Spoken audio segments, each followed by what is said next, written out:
കൂടുതൽ വാർത്തകളും വീഡിയോകളും കാണാൻ ഈ ചാനൽ സബ്സ്ക്രൈബ് ചെയ്യുക. കൂടെ ബെൽ ബട്ടൺ അമർത്തുക.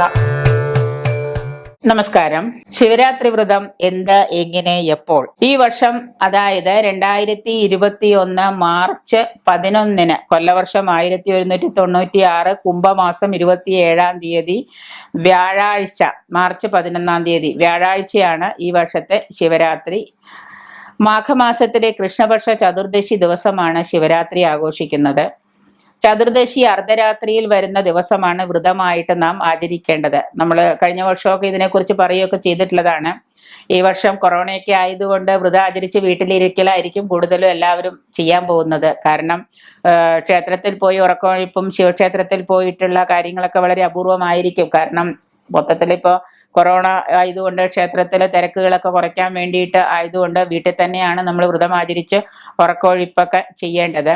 അപ്പോൾ 2 രാത്രികൾക്കും ചതുർദശി പക്ഷം വരുമ്പോൾ 2 രാത്രികളിലെല്ലാം ചതുർദശി ബന്ധം വന്നാൽ ആദ്യത്തേതാണ് നമ്മൾ എടുക്കേണ്ടത്. ശിവപ്രീതികരവുമായ ഈ വ്രതം അതിശ്രേഷ്ഠവരമാണ്. ശിവരാത്രി ദിവസം ശിവപ്രീതികരമാണ്, അതിശ്രേഷ്ഠവുമാണ്. ശിവരാത്രി നാളിൽ ബ്രാഹ്മമുഹൂർത്തത്തിൽ ഉണർന്ന് ശിവരാത്രി ദിവസം ബ്രാഹ്മമുഹൂർത്തത്തിൽ, ബ്രാഹ്മമുഹൂർത്തം 5:30-6 മണിയൊക്കെ ആകുമ്പോൾ 5-5:30 മണിയൊക്കെ ആകുമ്പോൾ 6 മണിക്ക് മുൻപ് എഴുന്നേറ്റിട്ട് സ്നാനാദി കർമ്മങ്ങള്, കുളിയും തേവാരവും എല്ലാം കഴിഞ്ഞ് ഭസ്മം എടുത്ത് രുദ്രാക്ഷം ധരിക്കുക. ഭസ്മം ധരിച്ച് രുദ്രാക്ഷമൊക്കെ അണിഞ്ഞ് ശിവസ്തുതികള്, ശിവനാമങ്ങള്, ശിവസ്തുതികള്, പഞ്ചാക്ഷരി മന്ത്രം, ഓം നമ ശിവായ എന്ന പഞ്ചാക്ഷരി മന്ത്രം തുടങ്ങിയവയൊക്കെ ജപിക്കുക. ശിവക്ഷേത്രത്തിൽ പോയിട്ട് ധാര, വില്വപത്രാദി അർച്ചന ഇതെല്ലാം കഴിഞ്ഞ് ശിവക്ഷേത്രത്തിൽ തന്നെ കഴിഞ്ഞുകൂടുന്നതും ഉത്തമമാണ്. നാമജപത്തോടുകൂടി ക്ഷേത്രത്തിൽ തന്നെ കഴിഞ്ഞുകൂടുന്നതും ഉത്തമം തന്നെയാണ്. പകല് ഉപവാസം നിർബന്ധമാണ്. നമ്മൾ വ്രതത്തിന്റെ ഏറ്റവും പ്രധാനം, ശിവരാത്രി വ്രതത്തിന്റെ ഏറ്റവും പ്രധാനമാണ് പകൽ ഉപവാസം, വളരെ നിർബന്ധമാണ്. വൈകുന്നേരം വീണ്ടും കുളിച്ച്, ഉപവാസമൊക്കെ കഴിഞ്ഞ് വൈകുന്നേരം വീണ്ടും കുളിച്ച ശേഷം ക്ഷേത്രത്തിൽ ചെന്ന് ശിവലിംഗത്തിൽ കൂവളമാല, വില്വപത്രാദി അർച്ചനയൊക്കെ നടത്തി രാത്രി പൂർണ്ണമായിട്ട് ഉറക്കമൊഴിയിലാണ് ഏറ്റവും, ശിവരാത്രി വ്രതത്തിന് ഏറ്റവും പ്രധാനം ഉറക്കമൊഴിയിലാണ്. ഉറക്കമൊഴിഞ്ഞ് രാവിലെ വീണ്ടും ശിവക്ഷേത്രത്തിലെ പൂജ കണ്ട് തൊഴുതതിന് ശേഷം നമുക്ക് പാരണ കഴിക്കാം. ഇങ്ങനെയാണ് നമ്മൾ ശിവരാത്രി വ്രതം അവസാനിപ്പിക്കുന്നത്.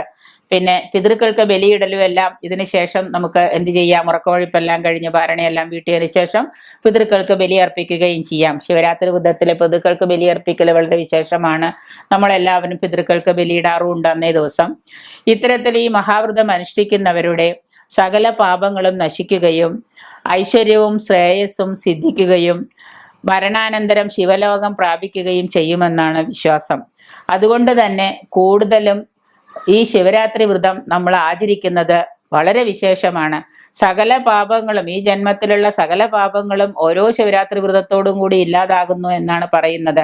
അതുകൊണ്ട് തന്നെ അന്നേ ദിവസം രാവിലെ വില്വപത്രാദി അർച്ചന, കൂവളപത്രം കൊണ്ട് അർച്ചന നടത്തുന്നതൊക്കെ വളരെ വിശേഷമാണ്.